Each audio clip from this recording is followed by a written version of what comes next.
What's up, everybody? It's your boy Dan here with another figure review, and this time we're looking at the Marvel Legends Odin figure. This figure came out a couple months ago, and obviously I've opened it. It's out of the packaging, and the packaging is long gone. And I know I like to, in the reviews, typically show the packaging, but I opened this guy a while ago, and it was before I really got my footing on YouTube, really knew what I was doing when I was recording. But I'm not going to stop me from doing a review finally. I figured it's good to just finally do one. And I'm going to start doing a couple other figures I got this year that I think are still pretty relevant and people might still be looking at reviews for. So here it is. This is the Odin figure. I was so excited when this figure got announced. There was an Odin figure in the past. It was actually one of the first ever like Build-A-Figures that Hasbro made. And I think, I could be wrong, I think that it was part of the first wave that was like all comic book. Before that wave came out, it was all the waves were tied into movies, whether it be Iron Man, then it was Iron Man 3, it was Captain America Winter Soldier, Amazing Spider-Man 2. Then came out this wave, which was an Odin Build-A-Figure that could be swapped for like a King Thor or an Old Man Thor, something like that, where you just swap out the cape and the head and like the arms, and you could have two Build-A-Figures, which at the time was a pretty cool concept, but even then people realized it was not a great figure. I didn't love it. One of the biggest complaints I think people had of it is that it had like almost no articulation, and the fact that you couldn't move his legs at all. Like he had like this cloth like thing, kind of like what you see here, but it was a little more intrusive. Like it went all the way around, and it was as hard as could be. Like it was not pliable at all. And I remember trying to get the leg to snap on, and that took me forever. And then even when he did, like it just was not great. But now we have this. So I was really excited because I have a Thor section of my collection, which is a little taken down right now. I'd show it to you guys, but I took it down to get this figure out and show you guys. And I've just wanted an Odin figure so bad. It's such a good addition. I feel like there's be lots of figures coming out. It's like, I don't know if I really need that, but this definitely needed an Odin. I'm also really quick too. Something I need to start doing more, doing some more size comparisons with figures. So just to show how big this guy is, let me just move back. Here it is next to like a Spider-Man figure.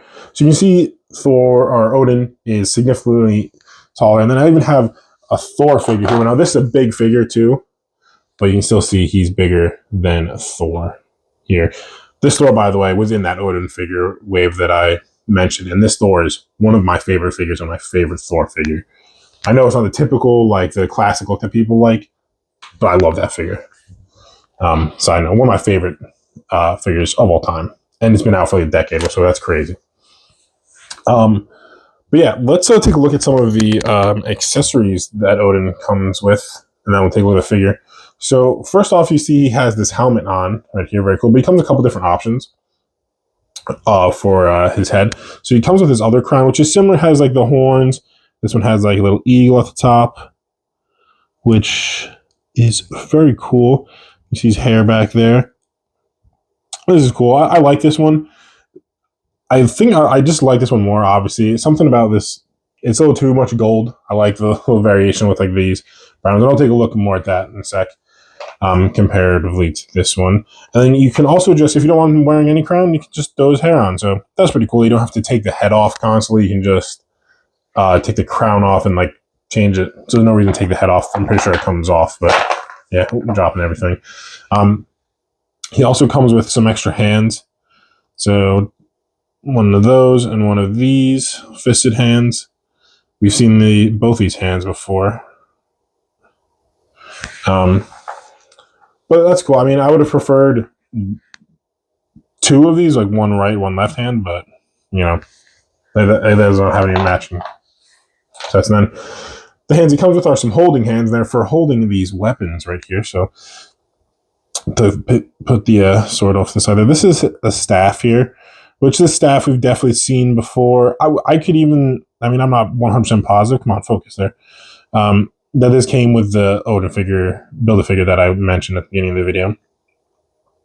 But it's not bad, it's okay. Odin needs a staff because they gave it to him. And then here's a sword too, which another sword which we've gotten before, which I'm even more positive was part of that old Odin build a figure wave. I'm pretty sure both these pieces were. But the sword here does look a lot better because they have some nice paint apps on it with that gold and like that like shiny blue. I like that, and the fact that it matches him. That's something that Odin would have. He would have a sword that matches his favorite outfit, you know. And then the only other accessories he has are these two ravens or crows, whichever you'd like to call them. I'll call them ravens. Shout out to my sister who's a big Ravens fan. But yeah, these are really cool. So these are like his messengers, his like informants throughout not just the comics but also like mythology as well. Like he has these guys go and spy for him, do all this stuff, and they're even in the movies. Actually, in the first Avengers movie, when Thor comes and takes Loki out of like the Quinjet and throws him on the mountain, you can see the two ravens flying by because they're telling Odin what's going on. His sons are causing havoc on another planet, or on Midgard. But yeah, let's see this figure here. One thing that I think is rather cool is so this all comes off. But here, let's go over this real quick. This comes off so you can put the cape on, which is this really nice cape. I don't want to mess with it too much because I really liked the way it was looking. Just got to peg these in here. Very nice. And here's the head, and then we'll take a look at those horns here. Very nice. Yeah, and I love all this paint. I love like the metallic paint. It all goes well with each other. Really, really nice. And look at all this detail, like on like the belt and the emblem here too. So sick. Really is cool. And then yeah, the metallic blue on the side here, which is really nice. It looks so cool. Just gonna keep going over the figure here.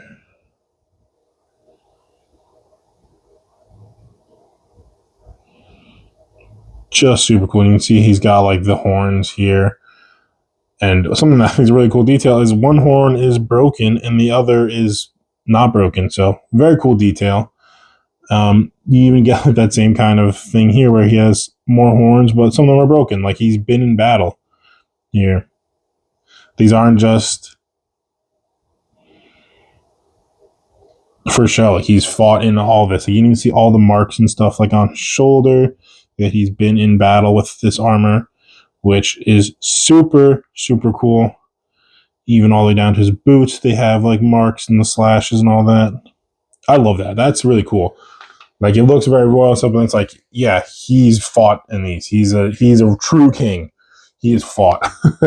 And let's take a look at some of the articulation. So the arms go out, so they come out like that, you know. And the elbows do bend. Kind of stiff right now. Hold on.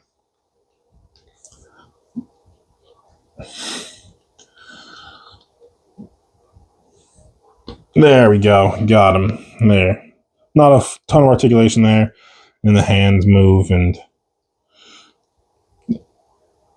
up and down. And that's what this hand is for. His hand seems like it's meant for holding the staff. You can see his legs can move up pretty far. And they bend at the knees a little bit. Not crazy articulation on this guy, but still, I like this figure. You can see the feet here. Very cool.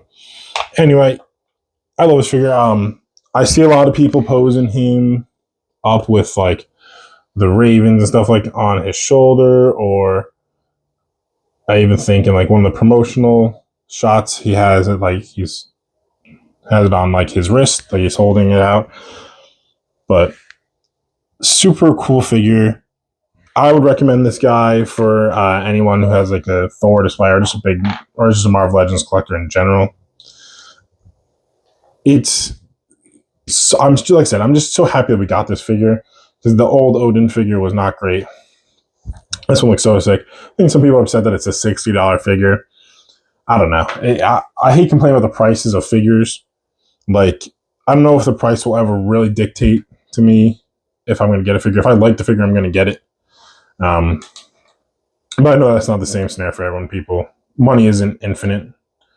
Yeah, like I like to figure. I think it's worth every penny. And yeah. Anyway, guys, what are your thoughts on this figure? Like I said, I'm a big fan of it. Let me hear what you have to say in the comments. I took a bunch of pictures of this guy, and he's up on my Instagram. You're gonna have to scroll down quite a bit to find him, but he's there. And I did take a bunch of pictures of this guy, and I actually got him in some really good poses. So head over there and take a look and give me a follow. And then if you like this video, like it and subscribe. Once again, having a bunch of fun with this YouTube channel and just happy bringing all this content to you guys. I really, really enjoy sharing my hobby with you guys. Anyway, peace out, everyone. Love you.